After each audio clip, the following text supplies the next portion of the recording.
السلام علیکم ناظرین، آپ دیکھ رہے ہیں قرآن و حدیث میڈیا میں ہوں محمد اویس. ہمارے ساتھ قاری ذیشان مجاہد حافظ اللہ تعالیٰ موجود ہیں.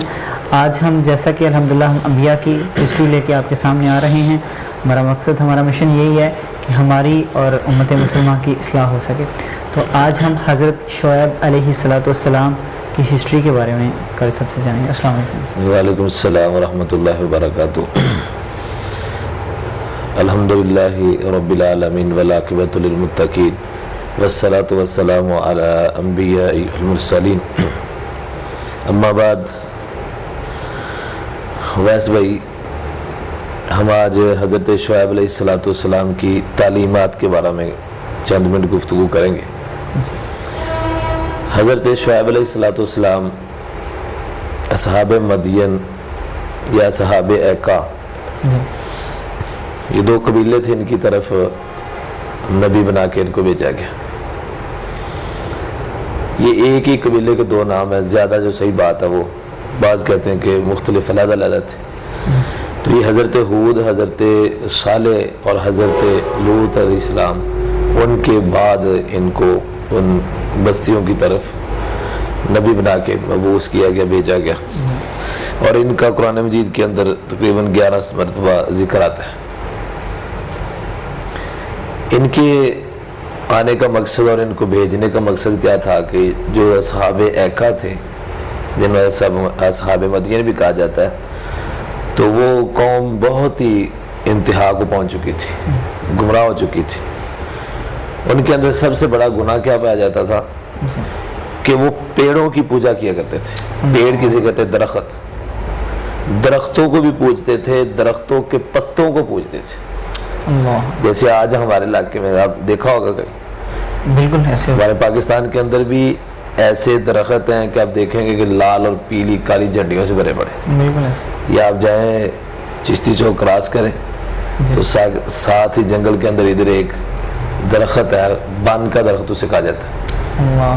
تو اس کو 1-2 دفعہ آگ بھی لگائی گئی ہے. تو اس کے اوپر دیکھیں جا کے آپ جھنڈے لال کلر کے، پیلے کلر کے، اور یہ لوگ درختوں سے ڈرتے.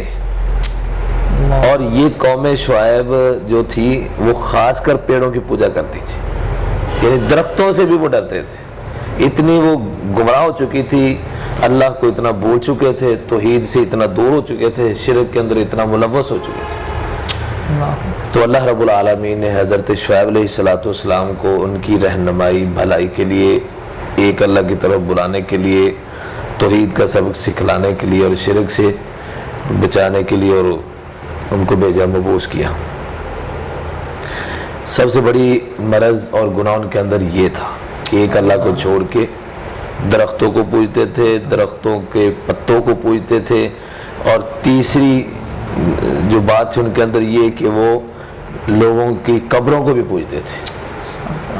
اور آج یہ تینوں سٹیپ ہماری اس نسل کے اندر، اس قوم کے اندر، امت محمدیہ کہلوانے والوں کے اندر بھی پائی جا رہی ہے. درختوں کو بھی پوجا جا رہا ہے، پیڑوں کو پوجا جا رہا ہے، اور نیک لوگوں کی قبروں کو بھی پوجا رہا ہے. نیک کو تو چھوڑو، ٹھیک ہے، جو خود نہیں نماز پڑھتے، بد ہیں، برے کام کرنے والے، شراب پینے والے اور زنا جوا کا کام کرنے والے، وہ جب مر جاتا ہے تو اس کی قبر بنا دی جاتی ہے اور اس کے اوپر جا کے اس کو پوجا جاتا ہے، اس کو سجدہ کیا جاتا ہے. یہ تینوں سٹیپ ان کے اندر تھے، اور یہ تینوں آج ان کے اندر، ٹھیک ہے. تو یہ ان کا گناہ تھا، شرک کے اڈے انہوں نے کھولے ہوئے تھے. تو حضرت شعیب علیہ السلام نے آ کے یہی دعوت دی تھی کہ یا قومی اعبدوا اللہ، تم اللہ تعالیٰ کی عبادت کرو جو ایک الہ ہے سب کا، جو سب کے تمام معاملات کو حل کرنے والا ہے، حاجت روا، مشکل کشا ہے، شفا دینے والا ہے، بیماری دینے والا ہے. تو یعنی توحید کی طرف ان کو بلایا. لیکن ان لوگوں نے ایک بات بھی نہ سنی، اپنی بات پہ اڑے رہے. چند ایک لوگ، کچھ لوگ کہ انہوں نے آپ کی بات کے اوپر لبیک کہا، اور جنہوں نے مان لیا اب وہ ان کے ساتھ دیتے تھے.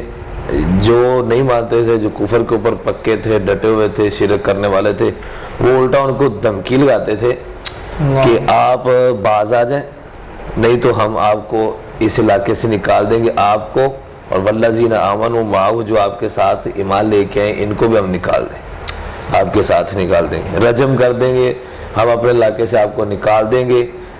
اگر آپ نے ہمارے علاقے میں رہنا تو شرط یہ کہ آپ ہمارے دین کو قبول کریں۔ اور پھر بات یہ کہتے تھے اصلاتک تأمرک ان نترک ما یعبد آباؤنا او ان نفعل، فرمایا کہ یہ جو تم نماز پڑھتے ہو، کیا تمہاری نماز تمہیں اس بات کا حکم دیتی ہے کہ وہ ہمیں روکے اس بات سے کہ ہم ان کی پوجا کریں جن کی پوجا ہمارے آباء و اجداد کرتے تھے، یا ہم وہ کام کریں جو ہم چاہیں؟ تو یعنی طرح طرح کی دھمکیاں بھی دی شعیب علیہ السلام کو، اور بات بھی نہ مانی، الٹا لوگوں کے راستوں میں بیٹھ جاتے تھے۔ جو لوگ شعیب علیہ السلام کی بات کو مان کے ان پر ایمان لے کے آئے تھے، ان کو ان کے پاس جانے سے روکتے تھے کہ نہیں، آپ نے ادھر نہیں جانا۔ اور یہ بھی عادت آج ہمارے معاشرے میں پائی جاتی ہے، ٹھیک ہے؟ کچھ لوگ ایسے ہیں کہ وہ توحید پرست لوگوں کے مساجد میں، مجالس میں کوئی جا رہا ہو ایسا بنا تو منع کرتے ہیں، ان کے پاس نہیں جانا، ان کی کتاب نہیں پڑھنی، بالکل ایسا ہے یہ فلاں مسلک کی کتاب ہے، فلاں مذہب کی کتاب ہے، تو ادھر ان کے پاس نہیں جانا، یعنی وہ جانے سے منع کرتے۔ تو یہی بات ان کے اندر تھی۔ اور جو دوسری ان کے اندر جو بڑا گناہ تھا، گناہ تو اور بھی بڑے تھے، باتیں تو بہت لمبی ہو جائے گی۔ جو دوسرا مین پوائنٹ گناہ تھا ان کے اندر، وہ کیا تھا کہ وہ انہوں نے 2 ترازو رکھے ہوئے تھے۔ ایک ترازو چیز خریدنے کے لیے، جو چیز خریدی جاتی تھی اس کو اور تکڑی اور ترازو کے اندر تولنا، جو بیچتے تھے وہ اور کے اندر تولتے تھے۔ یعنی یہ یوں سمجھ لیں کہ جب چیز لینی ہے تو ترازو وہ رکھنا جس کے اندر اپنا فائدہ ہو، مال زیادہ آئے، اور جب دینا ہو تو وہ ترازو رکھا ہوا تھا جس کے اندر مال تولنے میں کمی ہو، یعنی کلو دینا ہے تو کلو کی بجائے وہ 3 پاؤ جائے، 100-200 گرام کم اس کی طرف جائے۔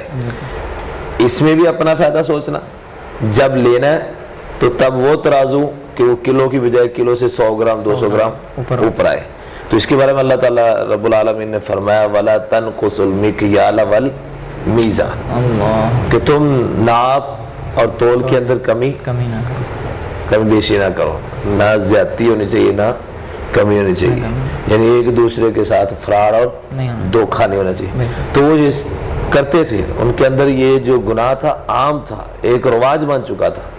یہ 2 جو گناہ تھے نا، ایک توحید کو چھوڑ کر کے شرک کے اوپر وہ تھے پکے اور مضبوط تھے، اور دوسری بات یہ ان کے اندر میں گناہ پایا جاتا تھا کہ وہ لوگوں کے ساتھ ایک دوسرے اپنے ایک ساتھ، اصل میں تو اپنے ساتھ دھوکا نا، بالکل ایسا، ٹھیک ہے؟ اپنی جان کے اوپر ظلم ہے۔ اللہ نے بار بار قرآن کے اندر فرمایا کہ انسان جب گناہ کرتا ہے تو وہ اپنی جان کے اوپر ظلم کرتا ہے، کسی کو کچھ نہیں بگاڑتا، اپنے آپ کو دھوکا دیتا ہے، کسی کو کوئی نہیں دھوکا دیتا نہ دے سکتا ہے۔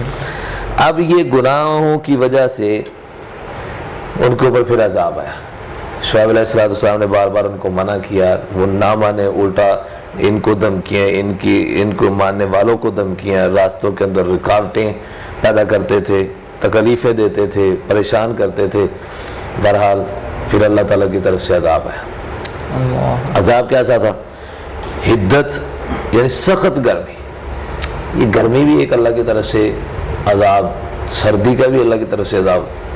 تو وہ سخت گرمی، شدت کی والی گرمی، اور یہ بھی ہے کہ وہ انہوں نے جب گرمی تھی تو گرمی کے موسم میں انہوں نے 2-4 میل دور سے ایک بادل کا ٹکڑا دیکھا آسمان کے اوپر، اور پھر وہ ٹھنڈک محسوس کرنے کے لیے، چھاؤں طلب کرنے کے لیے اپنی بستی سے نکلے اور اس بادل کے ٹکڑے کی طرف بھاگے۔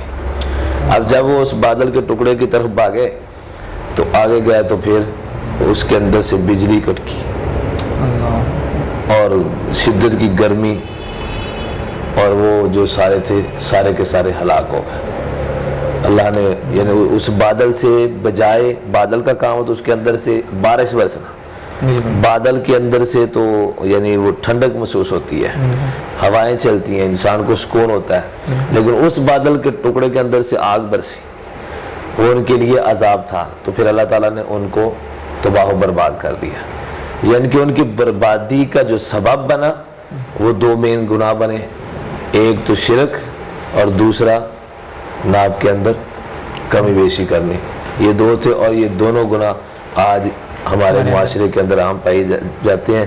تو ہمیں سبق سیکھنا ہے. یہ جتنے واقعات ہیں نا انبیاء کے یہ قرآن کے اندر کس لیے؟ ہمارے لیے سمجھانے کے لیے، سکھلانے کے لیے کہ فلاں قوم اگر اس کے اوپر ضابط کن وجہ سے ہے، کون سے گناہ تھے ان کے اندر، اگر ہمارے اندر وہ گناہ ہے ہم ان کے اندر ملوث ہیں تو ہم اپنے آپ کو سدھاریں، ان گناہوں سے بچیں. اللہ رب العالمین سے دعا اللہ کہ ہمیں حقیقی معنوں میں اسلام سمجھ کے اس کے مطابق زندگی بسر کرنے کی توفیق عطا فرمائے. بہت بہت شکریہ سر.